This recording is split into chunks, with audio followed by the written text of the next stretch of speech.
Yo, what's up guys? It's Tyler and I'm back with another video. And today I'm going to talk about some big news that happened in the NHL today. And the first thing I want to talk about is the Edmonton Oilers re-signing Ryan Nugent-Hopkins. Now, I've been a big fan of Nuge for the last couple of years.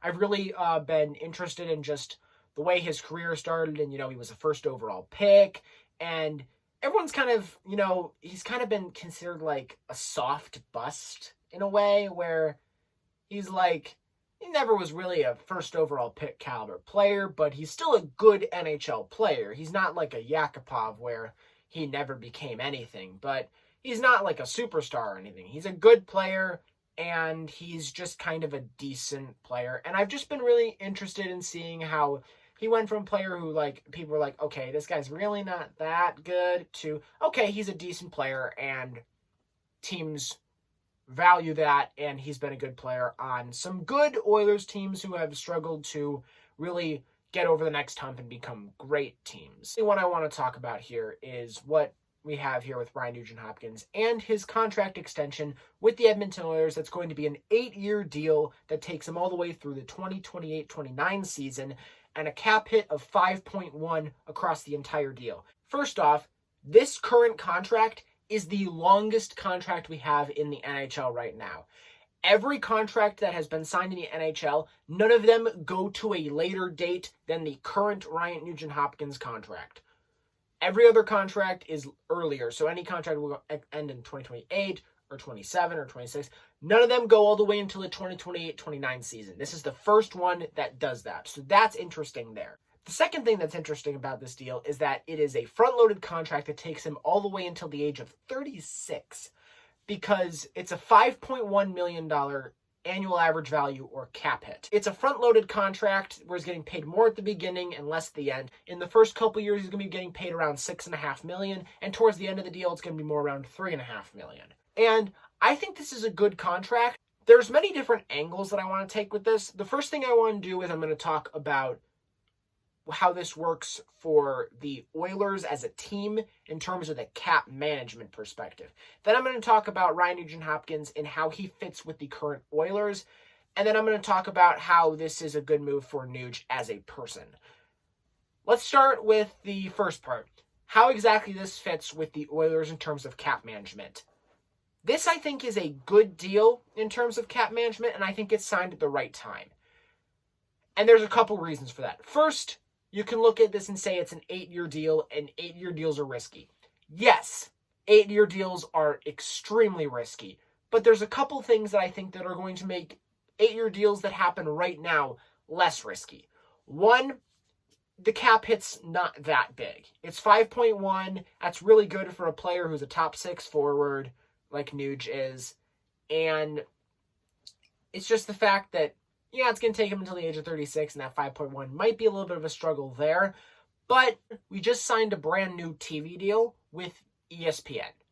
And ESPN and TNT both signed this joint package TV deal, which is, it should at least raise the salary cap over the next couple years exponentially. We saw what happened in the NBA with the salary cap once they signed their brand new TV deal. Their salary cap went all the way up. And it went from, I believe it was like at around 80 million. And then right now it's around like 130 million as their salary cap.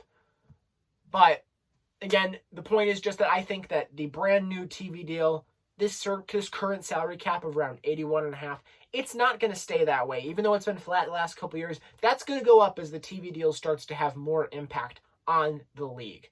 I think that that's a good thing for the league, and I think that that's going to be a good thing for long-term contracts that are signed right now. Now, in terms of the second aspect, which is how Nugent-Hopkins fits with the current Oilers, I don't know. I've never been sold on Nugent-Hopkins as a winger. I've always said Ryan Nugent-Hopkins' best fit is as a second-line center. Now, if we're looking at this from the perspective of, well, the Oilers have McDavid and Draisaitl. If you had McDavid or Draisaitl as your 1C and Nuge as your 2C, that would be a great fit for him. Playing a 2C role where he has good, capable players around him, and then he can be a second-line center on a great team. I think that's a great fit for him. The issue is, it's more than just that. It's not just that he's a second-line center on a great team. He has to play wing for them. And the reason he has to play winger for them, and the lines are very weird and jumbled with the Oilers. Here's the way that the Edmonton Oilers lines worked this year. The Edmonton Oilers lines, basically they had a consistent top six that inside the top six was completely inconsistent. They had 6 guys who always played in their top 6. They were Connor McDavid, Leon Draisaitl, Ryan Nugent-Hopkins, Jesse Puljujarvi, Kyler Yamamoto, and Dominic Cahoon. Now, very often they had Cahoon playing with Draisaitl because they're both German and they're good friends, and basically he's just there to make Draisaitl happy because if you didn't know, when Draisaitl was growing up, him and Cahoon absolutely destroyed German junior hockey. They scored like 5 points a game one season. It was ridiculous. But those two have mostly been playing with each other, and they usually had Yamamoto as the other winger on the right wing. It was fine. I'm not entirely sold on Yamamoto's ability to play with this team. He has all the tools that you need to be a great McDavid winger. He's fast, like McDavid. He frankly might even be faster than McDavid.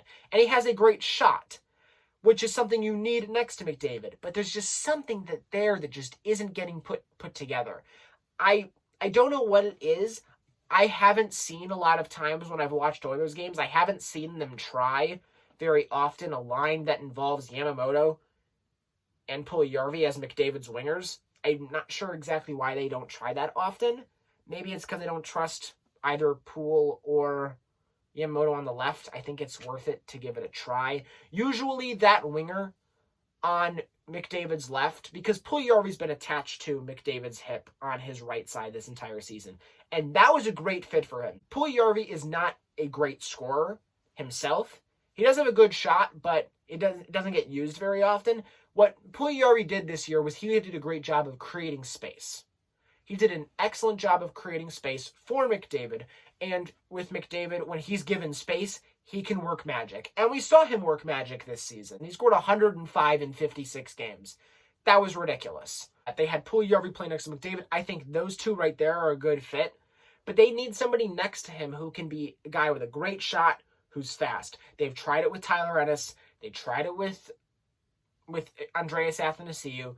I don't even think they've really tried it with Kyler Yamamoto, and nothing has really worked so far. Sometimes they have to go nuclear mode and they put Draisaitl next to him on the wing, but again, you would prefer it if you had Draisaitl leading his own line as well. You would prefer it if McDavid led his own line and Draisaitl led their own line, and that's where I think the problem with Nuge is. You don't really think that Nuge isn't exactly a great fit if you're having him play your third line shutdown line center. That's not really what you want him doing. You don't want him being the shutdown defensive guy of the team. It's not a great fit for him. But he's also not that great if you want him being a winger. I always thought that there was a problem when they traded Taylor Hall instead of Ryan Nugent-Hopkins, because they probably could have gotten Adam Larsson for Ryan Nugent-Hopkins, and when they did that deal, they probably could have also, kept a great winger that could have played next to McDavid. I know that they brought in Lucic, but Jesus Christ, that blew up in their face. I don't understand why they thought they needed to keep the center over the winger, because they had winger issues, and they did bring in Lucic to address them, which worked for one season, and then it didn't work at all after that. But I thought that they should have done a better job addressing their winger problem as opposed to keeping their centers. And that's the real issue I have with Nuge on the Oilers, is that if you want to have both McDavid and Draisaitl being centers who drive their own lines and run their own lines because they're just both special talents, it's hard to find a fit for Nuge on this team. Yeah, his analytics have been good while he's playing wing, but again, a lot of that has to do with the fact he's playing next to Connor fucking McDavid. Nuge, as a hockey player, would be better playing somewhere else where he can be a consistent center. Now, in terms of Nuge the person, Ryan Nugent-Hopkins, for Ryan Nugent-Hopkins, I'm very happy for him that he got this contract. It's a long-term contract for him that gives him financial security that will be able to keep him in Edmonton, the place that he essentially grew up playing hockey in, all the way until 2029. Ryan Nugent-Hopkins was drafted back in 2011. He is now locked in to play in Edmonton because I believe there's a no-move clause in his contract for 18 years. He is going to be most likely an Oilers lifer as long as he doesn't massively regress. Because he's already been playing there for 10 years and he just signed a contract for 8. He's going to be in Edmonton for 18 years. And he's never been an exceptional player, but he's been very good, sometimes great, and I think that it's very good for him that he got this contract. Ryan Nugent-Hopkins grew up in Western Canada. He played in the Western Hockey League for his junior hockey, and then after that he made the jump straight to the NHL. He grew up his entire life in Western Canada, and he's played professional hockey for the last 10 years in Edmonton. So I'm very happy for him that he's been able to stay. I'm happy for him that that's something that he gets to do for the rest of his career. Play hockey at Edmonton, something he's done for the last 10 to even beyond that, last 10 to like 15, 20 years. He's been doing that for his entire life, and I'm very happy for him that that's the case. Now, as for the other hockey news we got today, there might be some other news coming out later. I'll talk about this very quickly. ESPN announced their team for their NHL on ESPN package. It's exciting. They brought in Kevin Weeks. They brought in AJ Malesko. They brought in Mark Messier, which is going to be cool. They brought in a lot of guys. They brought in Ray Ferraro as well, which of course is awesome because Ray Ferraro is great. They've brought in Rick DiPietro as well. They brought in Brian Boucher as well. I think that the NHL on ESPN crew is going to be a great group. I'll be interested to see what they have for NHL on TNT and what they've done with that, but I think that for now, the NHL on ESPN group is very, very, very, very solid.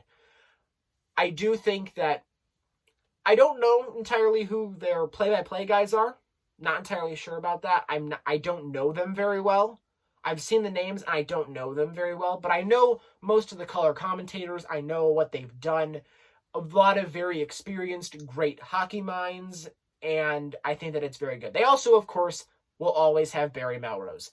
And Melrose is great, even though ESPN has basically sheltered him for the last 10 years, because even though Melrose is a great personality, they basically sheltered him for the last 10 years because they've wanted to ignore the existence of hockey for years because they didn't have the rights to broadcast them, so they were salty so much they never covered it. So they basically sheltered Barry Melrose for the last 10 years. It's a good thing for hockey that hockey is on ESPN. It's good for hockey that hockey is on multiple networks. I mean, hockey now is on the same networks as it's on ESPN and it's on TNT.